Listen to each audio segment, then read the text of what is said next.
Direction la Russie pour une séance de travail entre la délégation burkinabé et celle de Rosatom à la suite de la signature de l'accord gouvernemental pour la mise en œuvre du programme électronucléaire. Les deux parties ont fait le bilan du processus depuis 2023 et planifié les actions pour accélérer les travaux. Le point des échanges avec notre envoyé spécial Christine Koulibaly. Aller vite et bien dans le programme électronucléaire du Burkina Faso, la signature de l'accord intergouvernemental ouvre la voie.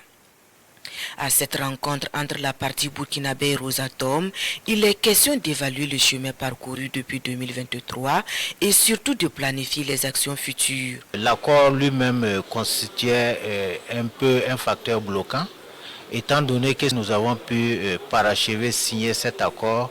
Nous avons voulu échanger sur cette étude qui doit pouvoir nous permettre de nous projeter très rapidement sur les étapes restantes à mettre en œuvre.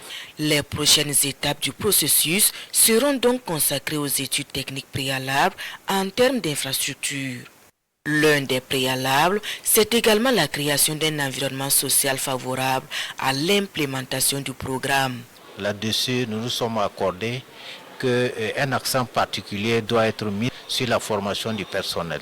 Nous avons également échangé sur l'opinion publique. Comme vous le savez, le programme électronucléaire a beaucoup d'exigences et il est normal que l'opinion soit beaucoup informée sur les différents process, sur le processus et que l'opinion soit favorable à la mise en œuvre de ce programme électronucléaire. Parce que l'énergie nucléaire, c'est une chose pas facile pour comprendre. Et on doit avant tout dire la vérité.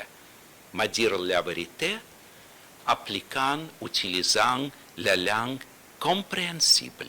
C'est pourquoi le représentant de Rosatom voit en ce programme l'un des signes visibles de la vitalité des relations russo-burkinabées.